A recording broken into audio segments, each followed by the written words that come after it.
Hello, you guys. Welcome back to the Cake Radio Show. I'm the CakeDive, and I hope you guys have been doing well because today I am so excited to hop into my first impressions review of Chlöe's new sophomore album, Trouble in Paradise. As you guys know, I really enjoy Chlöe.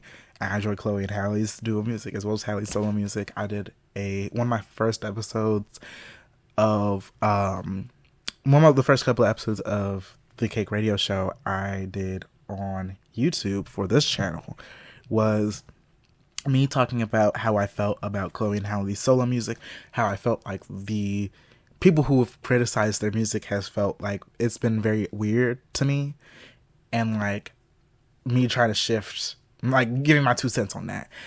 And I remember saying in that video, in that episode, that like I'm really excited for Chlöe's next album. I'm also excited for Halle's debut solo album and hearing how those things go.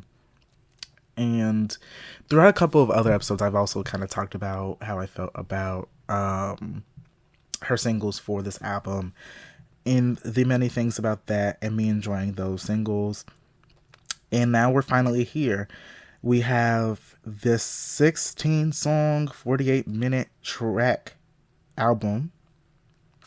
We have All I Got Free Falling, Might As Well featuring Ty Dolla $ign, Boy Bye, which was one of the singles, Redemption, temporarily single, Rose, Favorite featuring Anderson .Paak, Same Lingerie, Never Let You Go featuring YG Marley, Want Me, which is the first Chlöe and Halle song we've had in years, Moments, FYS, Nice Girls Finish Last, Strawberry Lemonade, Shake featuring Jeremiah, and Somebody, and FIS being one of the other singles as well. And the album itself was announced this week. Like, we found out that it was dropping this week on Monday.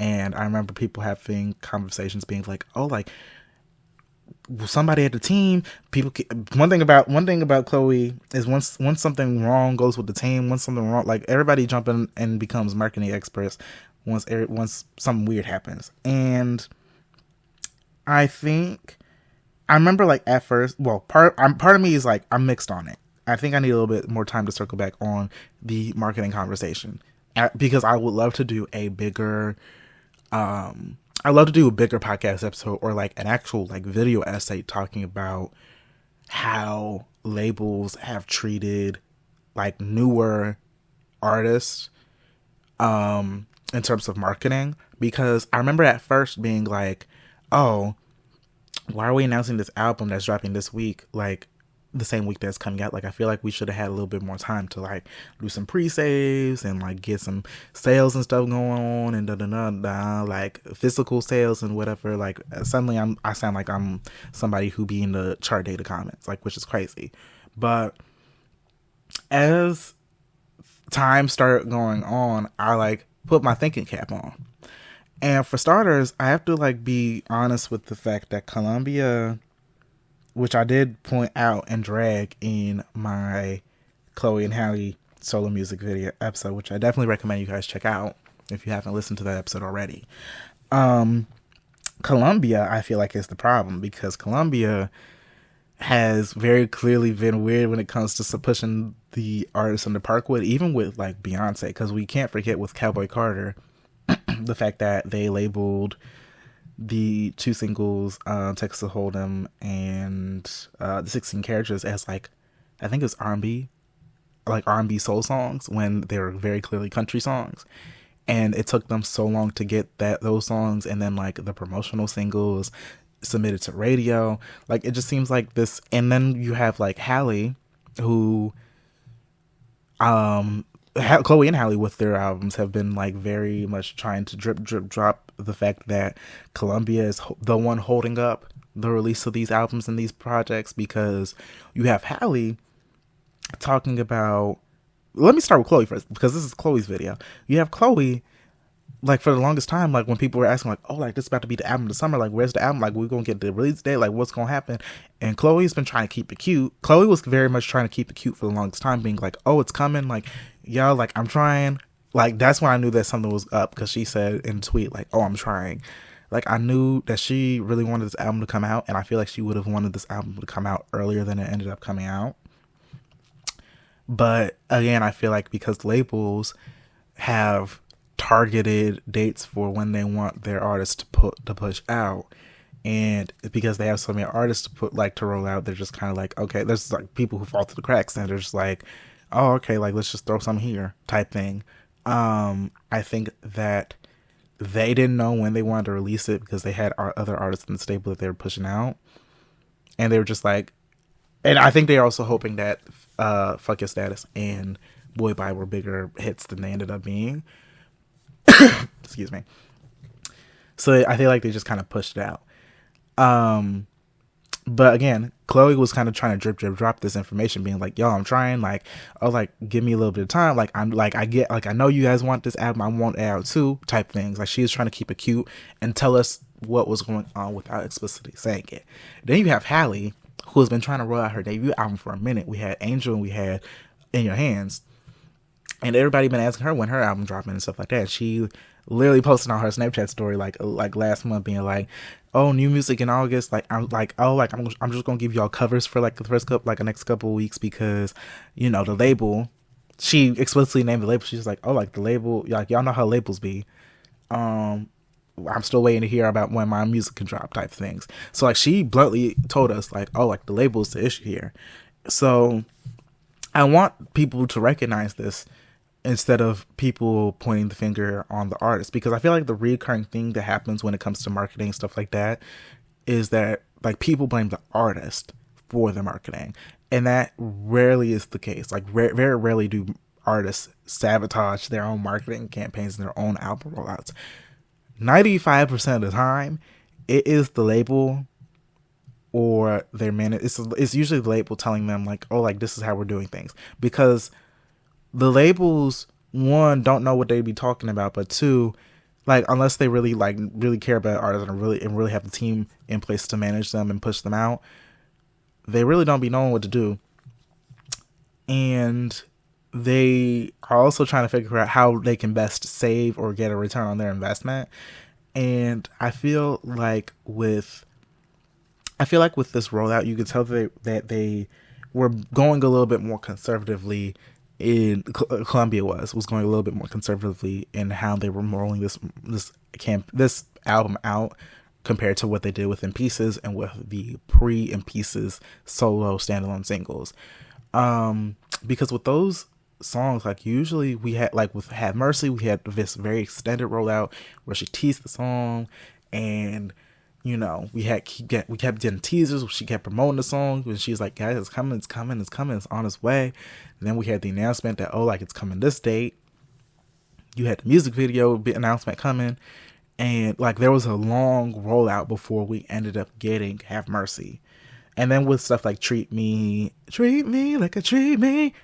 Oh, I love that song. Like, listen, Treat Me is up there for me. But you like Treat Me and For the Night, and even like with some of the In Pieces singles, like we had a little bit, well, In Pieces were a little bit different. Up until In Pieces, I feel like we had longer marketing rollouts for those singles compared to what we had with In Pieces and then with Trouble in Paradise. With In Pieces, they announced like, oh, like the album's dropping this date. We knew in advance when the album was dropping, and then like the next day or so we found out about the single. And then the single dropped like a week or two later.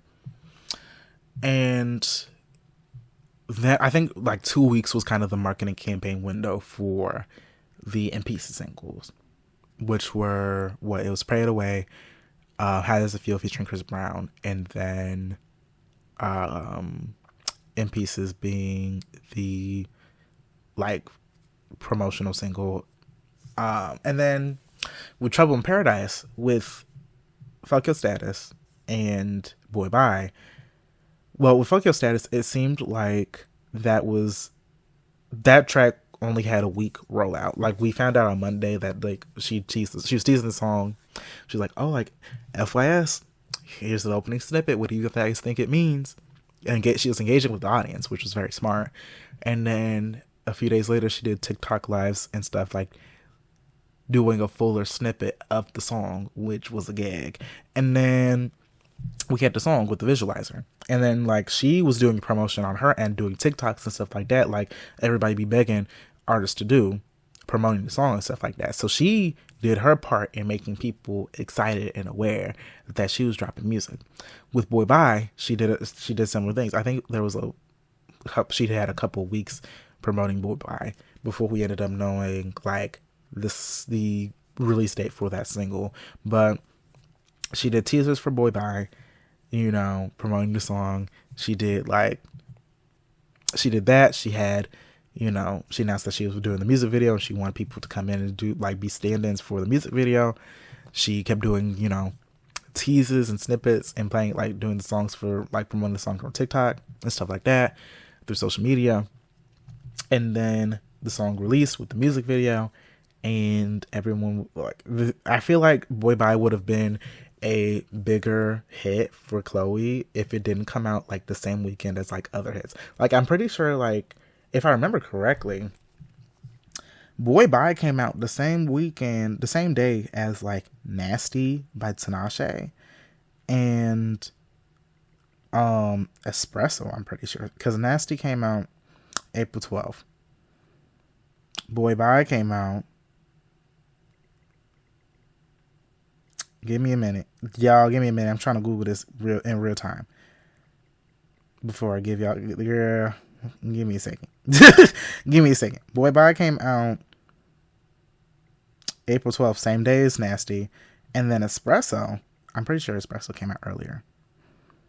It came out April 11th. So like the same weekend as Boy Bye came out, Espresso by Sabrina Carpenter and Nasty by Tinashe came out. The two biggest hits of the summer. So I feel like it was just very hard for Chlöe to really like compete with that, because one, Chlöe, like everybody was already talking about Espresso and people were already talking about Nasty, and so it was already like a 2-in-1 competition for her, even though like the girls aren't really competing like that.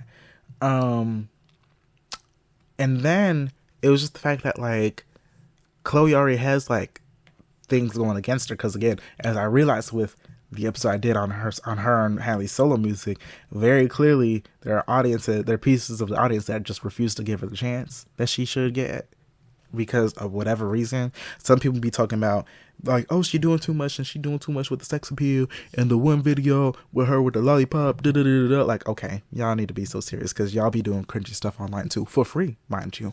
And then it's just kind of like, again, it came out at the wrong time. I feel like if it came out a little bit earlier, if not a little bit later, it probably would have been a little bit of a hit. Like, I feel like it would have been a thing. Like, it would have been, but I get why she released it that weekend, because that was also, like, she wanted it out that weekend, and her team wanted it out that weekend, just like Tinashe had, you know, Nasty out, and Sabrina Carpenter has Espresso out. They wanted those songs out in time for Coachella.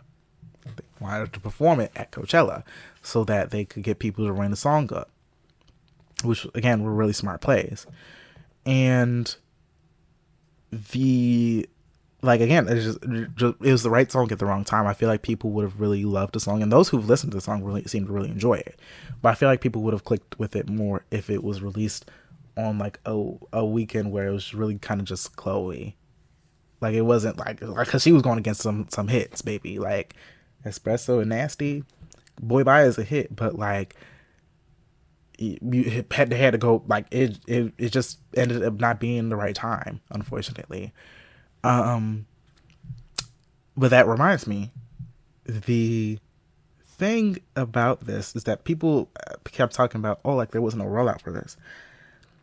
There was a rollout. People forget that, again, we had the two singles. We have Fuck Your Status, which was released with the visualizer. We had Boy Bye, which was the lead single with the music video, and they did the promotion at Coachella. She's also doing the social media marketing for those songs, promoting those songs. She was doing interviews promoting Trouble in Paradise, a lot of magazine interviews. And while she did not have, like, the only live performances she had, she had two live performances. She had the Fuck Your Status performance at the GLAAD Awards, and then she had Coachella, where she performed for Fuck Your Status and Boy Bye, amongst her melody of like other songs that she's released up to this point. So for people, like, I think the biggest issue was that there was a huge gap between when Boy Bye released and when the album ended up dropping, because Boy Bye came out in April. This album dropped in August. So it's been a gap. So I think that because it's been a gap, people will forget. From what I've realized with marketing, if you wait too long to like roll out a project, and this is something I'm kicking my ass for with a project that I'm trying to roll out. If you wait a little bit too long to roll out a project, like, people will forget quick and the momentum is halted. And I think that that's just something that the label ended up doing, unfortunately. It seemed like they waited too long to roll out this album to the point in which they're just like, okay, here, damn, essentially. Which sucks, because moving into my thoughts, this 15 minutes talking about the singles and the rollout, I need to talk about the music, because that's what's important here on Cake Radio. The music here, this is really incredible. This is an incredible album on First Impressions. I've listened to the album multiple times already, and it is leagues better than In Pieces. Like, this, what is really incredible about this album is that Chlöe really listened to Chlöe really listened to a lot of critiques and criticisms that came with In Pieces. First of all, this album is really cohesive. From start to finish, like, you can tell that she put a lot of thought in how these songs were positioned, to the point in which, like, it really makes sense, compared to where In Pieces felt like it was two different albums and it kind of was contradicting each other in terms of its styling and its sound. And that's the first thing. Like, it's just a really cohesive body of work. Additionally, I think in terms of the sound, the songs, the music, and her writing here, this is the album that I wish we got as her debut, because what we got from Chlöe with the pre-In Pieces songs, and then like the shenanigans that people still give her shit for this day with like the lollipop video and all that stuff, that all of that would have made sense if we got Trouble in Paradise first, because this album feels like Chlöe. This album feels like this album makes me realize that, like, Chlöe, this is the album where Chlöe is sure of herself. Like, she knows what she wants. She knows who she is. She knows what she's looking for. And the other thing that, like, I noticed with this album is that, like, she really wants it. Like, the thing is, like, you can tell with this album here in particular, especially in comparison to In Pieces, that she very clearly wants to be a hit. She very clearly wants to be, you know, liked and respected and loved and all of those things. And she puts it in the music. And the biggest thing here is the label going to actually care and push this album out and, like, really give her the time of day, which I feel like they should, because at some point she's going to really hit it off. And I think it's going to be like, whether it's with Columbia or not, it's really up to Columbia. But I think that that with label and the haters who are like, oh, I'm not giving, like, Chlöe makes music for like, Chlöe doesn't make good music, Chlöe makes music for so and so, like, da da da da da. I feel like it's also gonna be up to if they're willing to give her a chance. And I feel like at some point she's gonna make music and keep improving to the point in which they're gonna have to. And this is what this album really shows, that, because all I got, Free Falling being the intro track for this album, is, I would actually go as far to say it's one of the best intros that we've gotten from both Chlöe and Halle, even combining their, like, combined music. Because, like, I feel like it's up there, because I feel like with Chlöe and Halle, I think this probably be like number 2 or number 3 best intro for an album that Chlöe or Halle both together and separate have put out. Because I think the best one we've gotten was from The Kids Will Be Alright, and the transition into the second song. And then I think Trouble in Paradise takes number 2. And then number 3 is Ungodly Hour for its intro. Because the Ungodly Hour doesn't really do too much with this intro. But with Trouble in Paradise, like, it kind of embodies what she is going for with this album. And then transitioning to Might As Well, like, Might As Well really works well as well. Ty Dolla $ign is very much like it's a great value feature. Like, you can kind of put Tyler Dolla $ign on anything, and he's gonna be fine. Like, you take or leave it. But if I, again, it's Hit That Got Away, I think people should come back to that song because it's a really good song. Redemption is kind of like, it's cute. It's funny to me because she kind of, you could tell that she kind of wanted some of Tyler's nachos. She wanted to eat some of Tyler's nachos. She low-key wanted some of Tyler's nachos. And it is like, because it has that like Afrobeats funk to it, but it is really fun. Again, it's a really fun track and I really enjoy it. Temporarily Single is a good track. Don't really have too much thoughts on there. Rose is both a really hilarious track because she is talking about her goddamn Rose toy, but also one of my favorite tracks on the album. Like, it is, I think for me personally, like, the album is also clicking for me because I feel like for me personally, where I'm at with like relationships and stuff, it came out at the right time.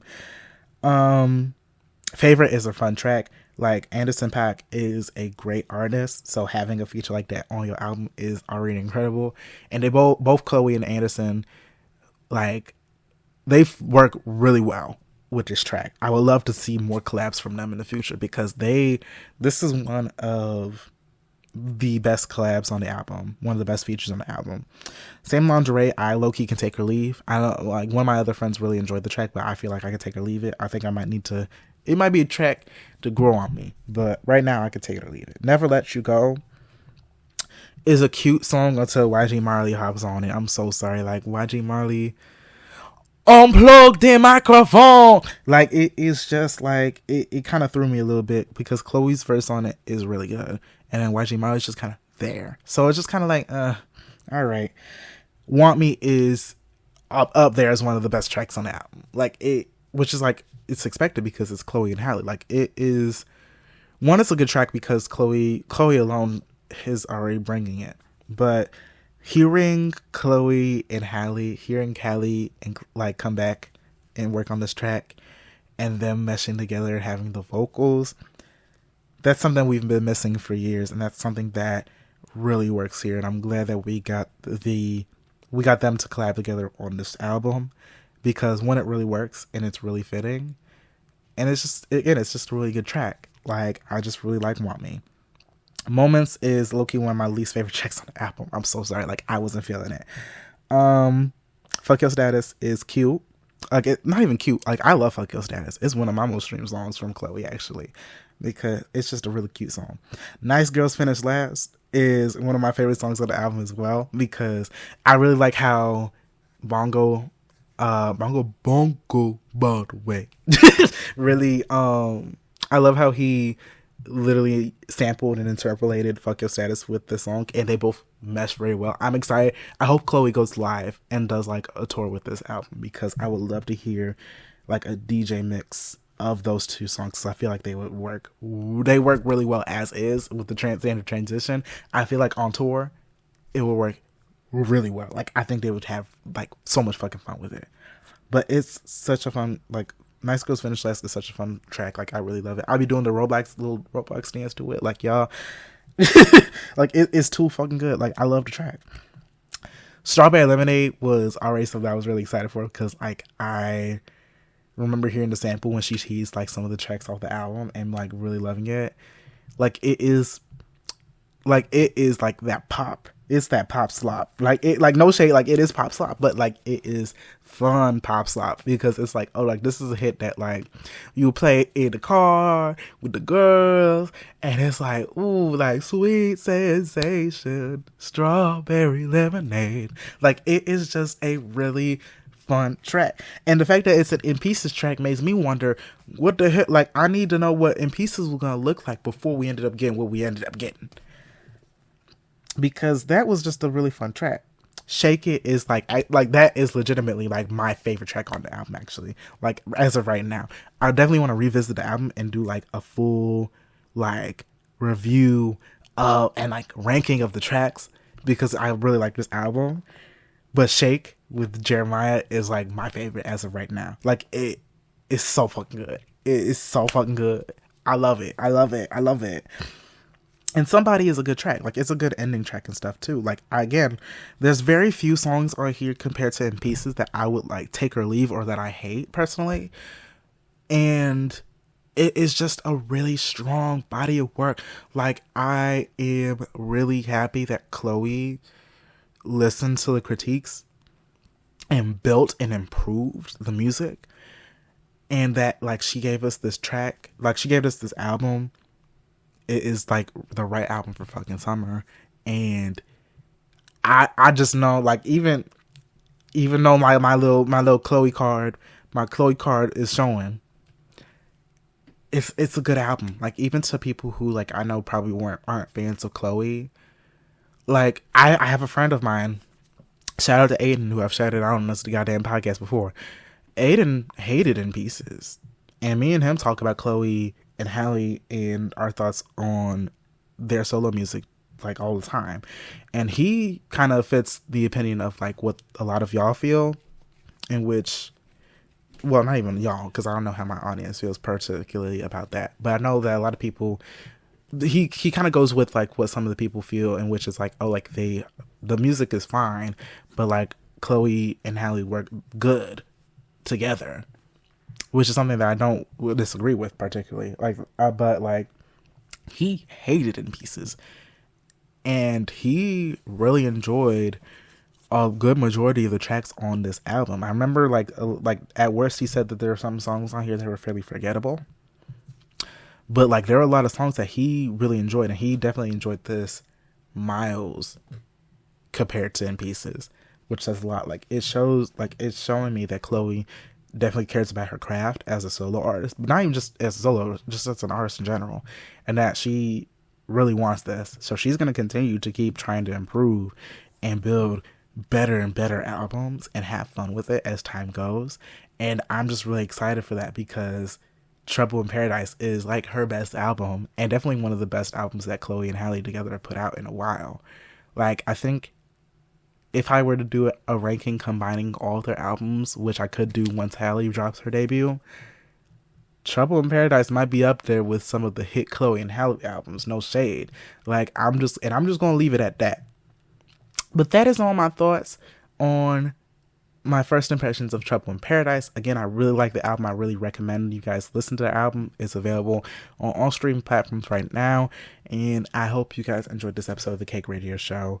I love making these episodes, and if you guys enjoy it as much as I enjoy making them, be sure to like, comment, and subscribe on YouTube, where you get episodes before anybody else.